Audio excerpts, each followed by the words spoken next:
बुद्धिविनाशाय आत्मज्योति नमोस्तुते। स्वागत है, अभिनंदन है, आप सभी को वंदन है। स्वागत है, अभिनंदन है, आप सभी को वंदन है। हाथ में रोली चंदन है, आपका अभिनंदन है। हाथ में रोली चंदन है, आपका अभिनंदन है। वंदन है जी वंदन है, आपका अभिनंदन है। वंदन है जी वंदन है, आपका अभिनंदन है। हम तो यहाँ पे गाए मंगल गान, हृदय से करते हैं स्वागत सम्मान। हम तो यहाँ पे गाए मंगल गान, हृदय से करते हैं स्वागत सम्मान। सब आ गए मन भा गए, सब आ गए मन भा गए। बेला मंगलमय आई है, खुशियों की रौनक छाई है। वंदन है जी वंदन है, आप सभी को वंदन है।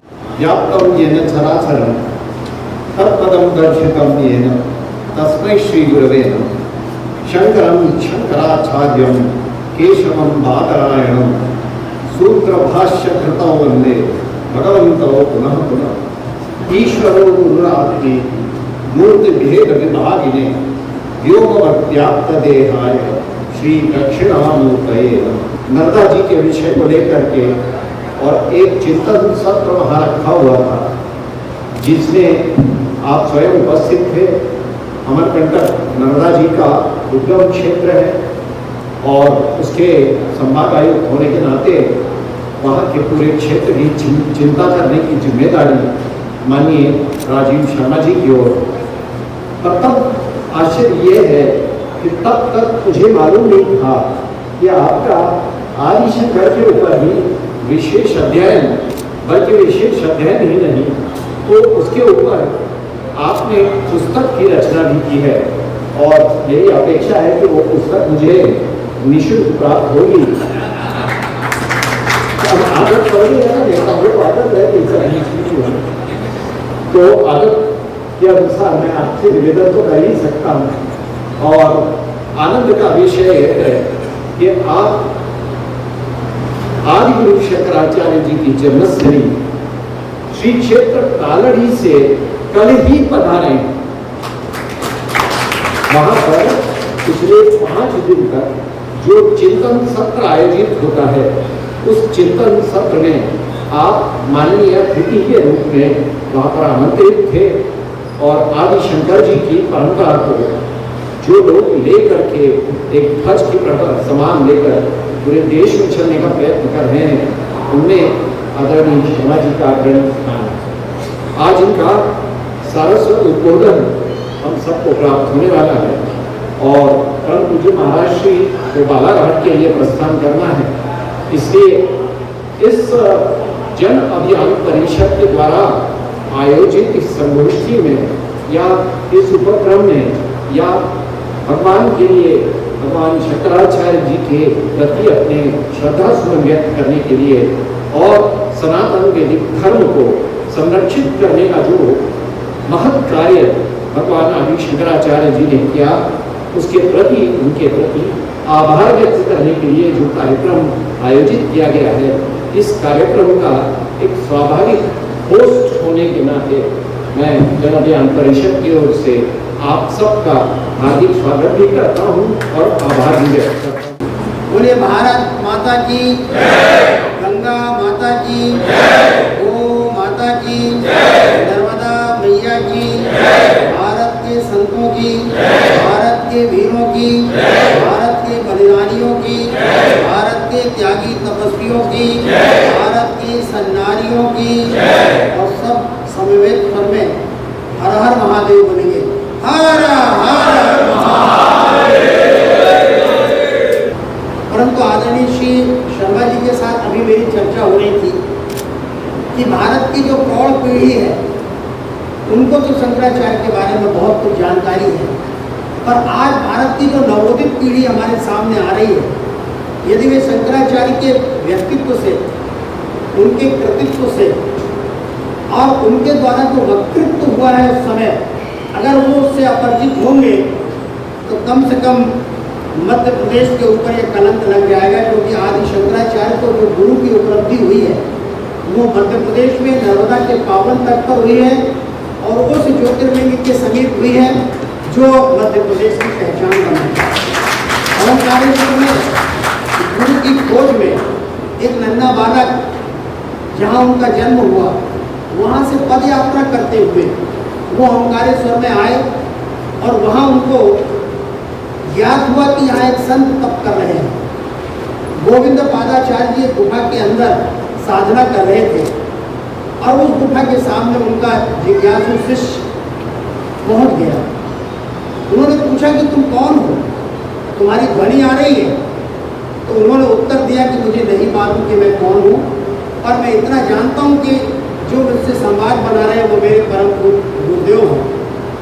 और इस प्रकार से उनका एक सामान्य सा संवाद हुआ और उस संवाद के जो स्वर थे, उसमें जो ओज था, उसमें जो गांभीर्य था, उसमें जो लालित्य था, उसमें जो जिज्ञासा का स्वर था, गुरु ने भांप लिया।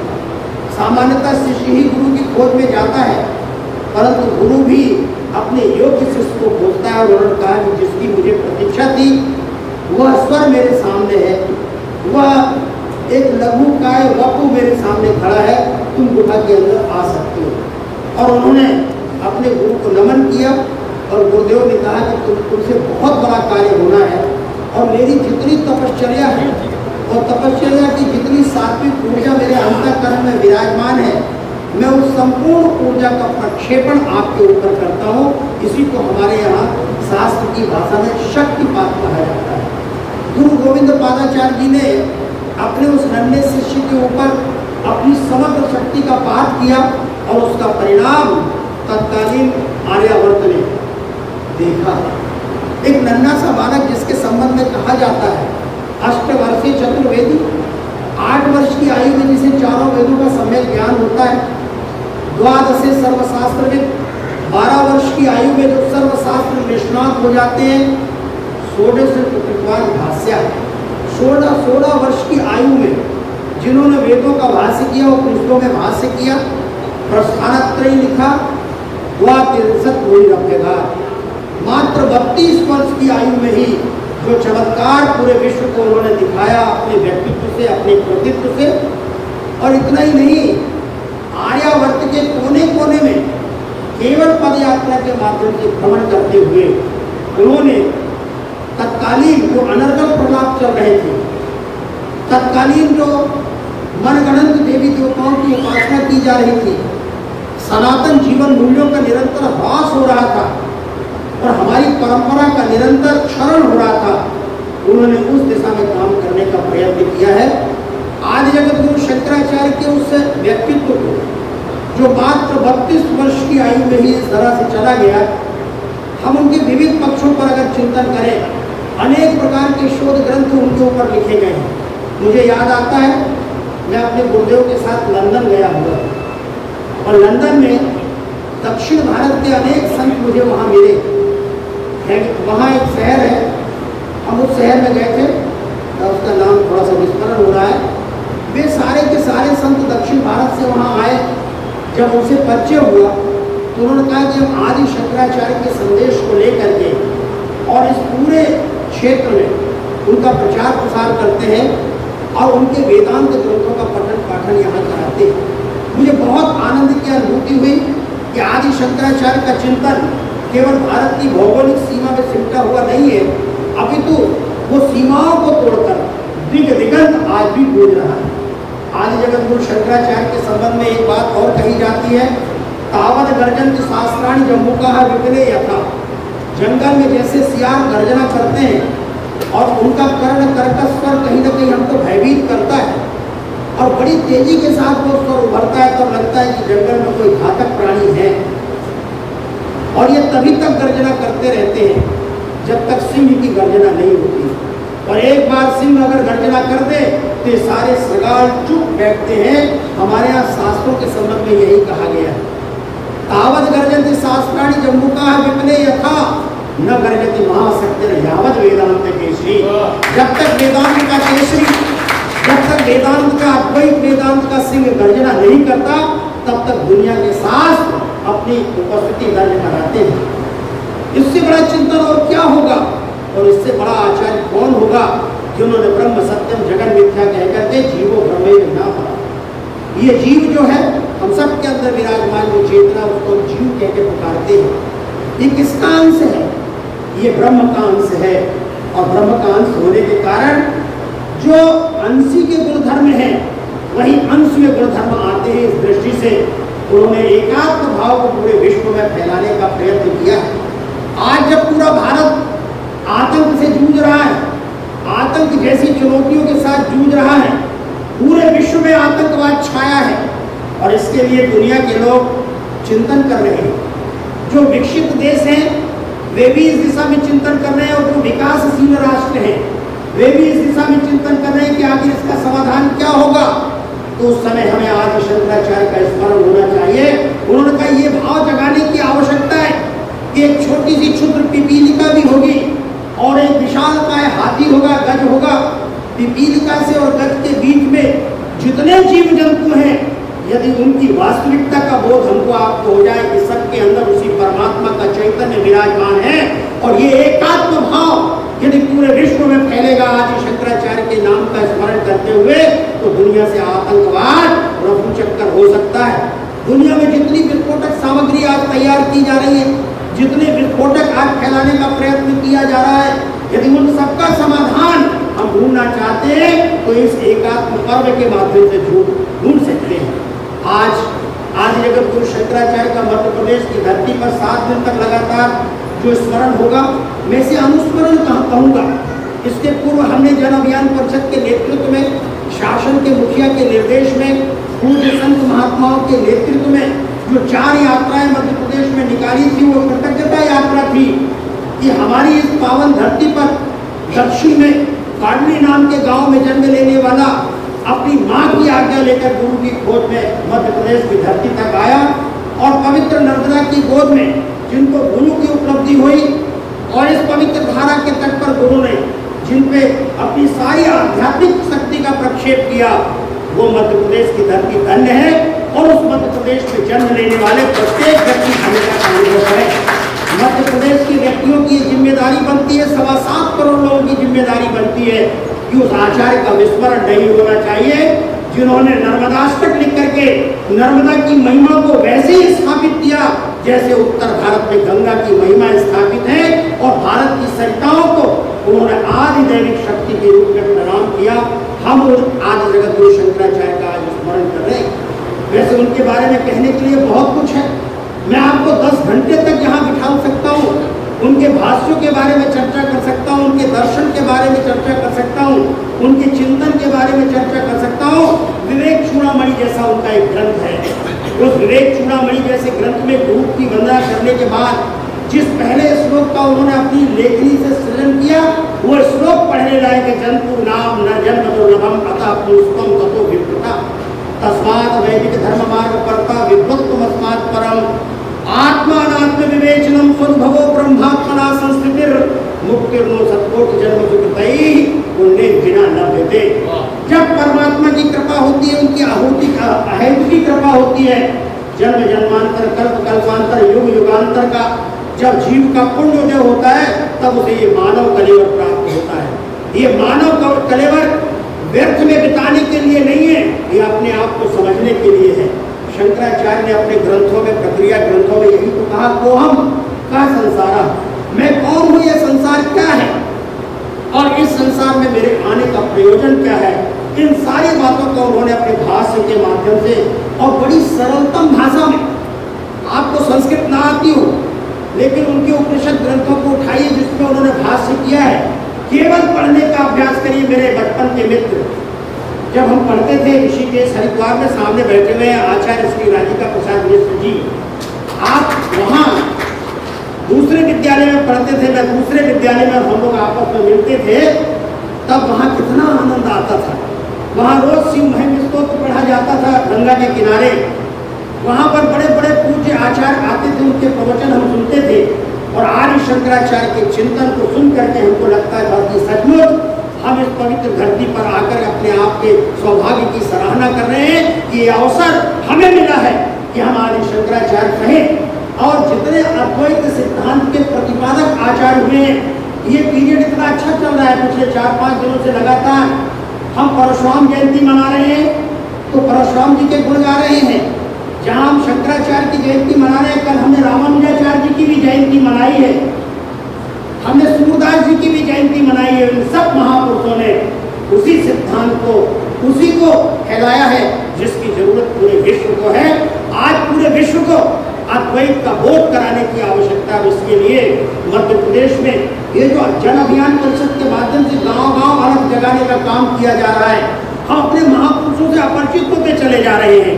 और मैं एक बात कहना चाहता हूँ, यदि हमारा क्रम निरंतर चलता रहा तो अतीत में भारत विश्व गुरु था, और मैं विश्वास पूर्वक कहता हूँ कि आज भी भारत विश्व गुरु है और भविष्य में भी भारत विश्व गुरु रहेगा। ये अधिकार और ये हमारी उपाधि को हमसे छीन नहीं सकता। तो हम ही शांति दूत बनकर के दुनिया के लिए खड़े हो जाएंगे, क्योंकि पूरी दुनिया हमारे भारत की ओर निगाह करके, और कई प्रकार के परिदृश्य भारत में बदल रहे हैं, कई प्रकार की रचनात्मक क्रांतियां भारत में हो रही है, कई संभावनाएं भारत में स्थान स्थान पर खड़ी हो रही है।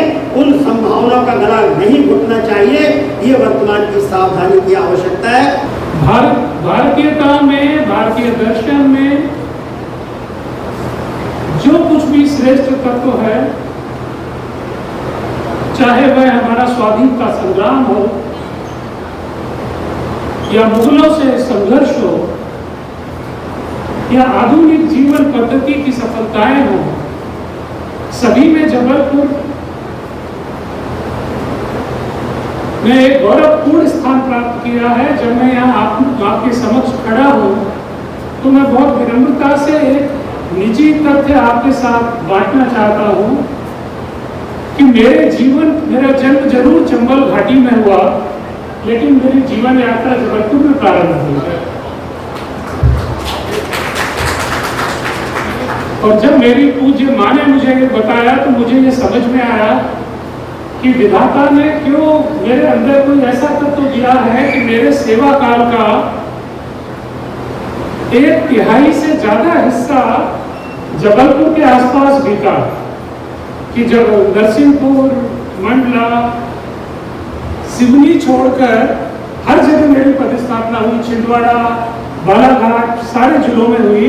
और जब जबलपुर में भूकंप आया था तो राज्य शासन ने मुझे यहाँ के कलेक्टर के कहने से, स्वाइन साहब के कहने से मुझे यहाँ प्रतिस्थापना मुझे किया था। लेकिन नरसिंहपुर वाले तो आप जानते हो चंड होते हैं, उन्होंने मुझे छोड़ा नहीं तो मैंने जबलपुर की भी जरूर सेवा की होती। मेरे लिए जबलपुर महारानी दुर्गावती की भूमि है कि नर्मदा नाले पर जूझते हुए जहां उन्होंने अंतिम सांस ली। मेरे लिए जबलपुर उस महानायक शंकर शाह की बलिदान स्थली है कि जिन्हें आज के एल्गिन अस्पताल के सामने तोप से उड़ा दिया गया था। दुनिया के सारे इतिहास में कहीं ऐसा कोई दूसरा प्रसंग नहीं मिलता कि जहां पिता पुत्र को एक साथ तोप के गोले से आजादी की लड़ाई लड़ने के जुर्म में उड़ा दिया गया। जबलपुर महान दार्शनिकों, साहित्यकारों का शहर है। मेरे लिए ये ओशो और महेश योगी का ही शहर नहीं है, मेरे लिए अमृतलाल बेगड़ का भी शहर है। मेरे लिए ये बाबूराव परांजपे जैसे एक राजनीतिक कर्मयोगी का नगर है। मेरे लिए ये हरिशंकर परसाई और ज्ञान रंजन जैसे कलमकारों का शहर है। और शायद आप नहीं जानते होंगे और शायद खुद डॉक्टर साहब भी नहीं जानते होंगे, आपके प्रशंसकों की संख्या उससे ज्यादा है जितना आप जानते हैं। आपने कल्पना की है कि कौन सा ऐसा मनमोहनी मंत्र था उनके पास, ऐसा कौन सा वशीकरण मंत्र था कि एक बच्चा चलता है और वो 10 वर्ष की आयु में इतनी प्रतिष्ठा प्राप्त कर लेता है कि बनारस के पंडित पंक्तिबद्ध होकर उसके चरणों में विनत होते हैं। तो मैं आपको पूरी विनम्रता से कहना चाहता हूं कि भगवान आदिशंकर को अवतार कहकर पूजा की वस्तु बनाने का समय बीत गया। हमें आवश्यकता इस बात को समझने की है कि चंदन है इस देश की माटी, तपोभूमि हर ग्राम है, हर वाला देवी की प्रतिमा, बच्चा बच्चा राम। जब स्वामी विवेकानंद कहते हैं एक पराजय में डूबे हुए, निराशा में डूबे हुए, कुंठित हुए समाज को कि उठो, तुम अमृत के पुत्र हो, तो क्या आप जानते हैं कि स्वामी विवेकानंद को यह ज्ञान कहां से मिला था? अद्वैत का यह ज्ञान जिसने उनको इतनी ऊर्जा दी कि सारे संसार को उन्होंने मुक्त कर दिया। आप जानते हैं कि उनके गुरु थे स्वामी रामकृष्ण परमहंस। परमहंस जी के जो गुरु थे,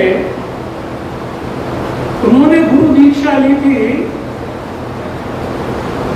33वें शंकराचार्य से।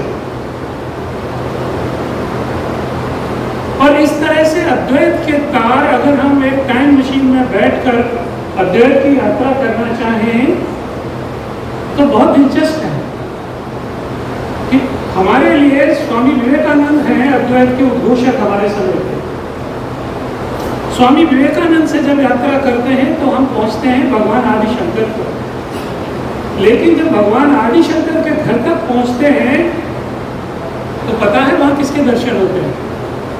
वहां भगवान परशुराम के दर्शन होते हैं कि जिन्होंने अद्वैत के संदेश को ऐसे बुझाया था कि वो आदि शंकराचार्य के आने तक प्रकंपित रहा वायुमंडल में।